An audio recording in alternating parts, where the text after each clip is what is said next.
Sir तुम्ही प्रदीप पाटलांच्या घरी आले होते।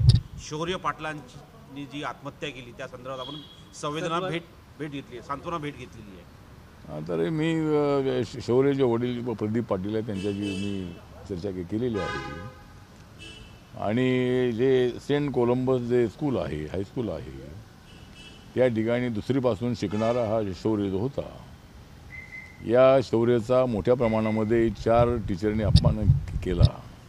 त्या ठिकाणी हेडमास्टर होते त्यांनी त्याच्यावर अन्याय केला, त्याचा अपमान केला आणि त्यामुळं त्यांनी उडी मारून मेट्रो स्टेशनपासून उडी मारून त्यांनी आत्महत्या केलेली आहे।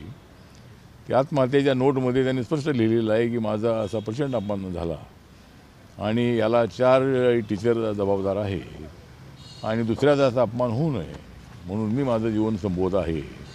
पण ज्यांनी मला अशा पद्धतीने माझा अपमान केलेला होता त्यांच्यावर का कारवाई झाली पाहिजे।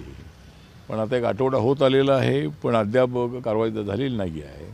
पोलीस स्टेशनला या FIR आहे पण अद्याप कारवाई नाही अशा पद्धतीची माहिती त्यांच्या वडिलांनी मला दिलेली आहे। मला असं वाटतं की ही घटना अत्यंत गंभीर आहे। अशा पद्धतीनं अपमान करणं हे अत्यंत अयोग्य आहे। त्यामुळं त्या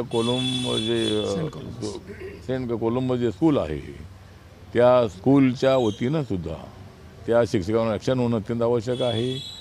पण ही क्रिमिनल केस आहे त्यामुळं पोलीस स्टेशनकडूनही कारवाई होणं अत्यंत आवश्यक आहे। पण अद्याप काही त्या टीचरना पकडण्यात आलेलं नाही आहे। त्यामुळे उद्याच मी CPना बोलणार आहे आणि ज्या शिक्षकांनी त्याचा अपमान केलेला आहे, त्या मुलांनी आत्महत्या केलेली आहे, त्या शिक्षकांवरती कडक कारवाई झाली पाहिजे अशा पद्धतीची आपली मागणी आहे। मी धर्मेंद्र प्रधान यांनाही भेटणार आहे आणि त्यांच्याबरोबरसुद्धा हा विषय चर्चेमध्ये आणणार आहे आणि अशा पद्धतीनं शिक्षण क्षेत्रामध्ये अशा पद्धतीनं मुलांचा अपमान करणं आणि मुलांनी आत्महत्या करण्यापर्यंत त्यांनी निर्णय घेणं ही बाब अत्यंत गंभीर आहे। त्यामुळं त्या शिक्षकांवर कारवाई झाली पाहिजे, त्यांना लवकर पकडलं पाहिजे अशा पद्धतीची आपली सूचना आहे, मागणी आहे आणि आम्ही या कुटुंबाच्या दुःखामध्ये सामील होण्यासाठी प्रदीप पाटील जे आहेत ते सांगली जिल्ह्यातले आहेत आणि मी सुद्धा आता सांगली जिल्ह्यातला आहे आणि सोनं वितळवण्याचा धंदा करणारे असंख्य लोक जे आहे ते सांगली जिल्ह्यातले आहेत। त्यामुळे हे कुटुंब जे आहे ते अत्यंत चांगलं कुटुंब होतं।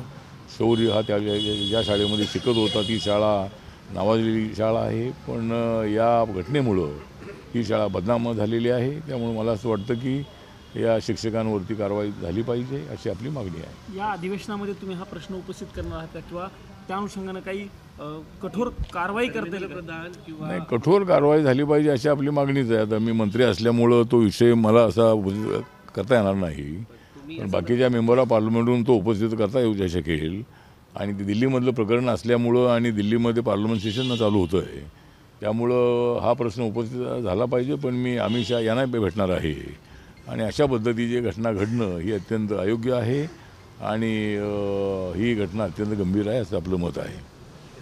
सर या संदर्भात महाराष्ट्राचे मुख्यमंत्री देवेंद्र फडणवीस यांच्याशी आपण चर्चा करणार आहात का? कारण की हा विषय महाराष्ट्राच्या संदर्भात आहे। सांगलीचा मुलगा आहे जो दिल्लीत शिकत होता, त्याला यासारख्या आत्महत्येला समोर जावं लागलं। मला वाटतं की देवेंद्र फडणवीस हे महाराष्ट्राचे मुख्यमंत्री आहेत। मुलगा शौर्य पाटील हा महाराष्ट्राचा होता आणि दिल्लीमध्ये तो राहत होता।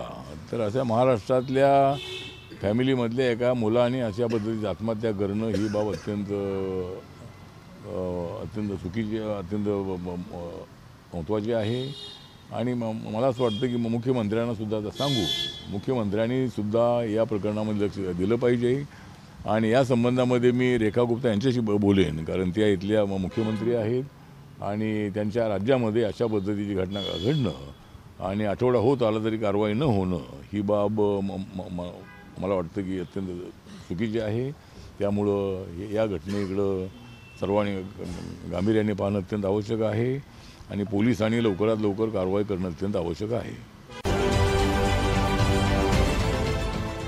देश विदेशातील प्रत्येक घडामोडींचे लाईव्ह अपडेट मिळवण्यासाठी आता साम टीव्हीच्या सर्व सोशल मीडिया प्लॅटफॉर्मला लाईक, फॉलो आणि सबस्क्राईब करा। तसंच सर्व नोटिफिकेशनसाठी बेल आयकॉन प्रेस करायला विसरू नका।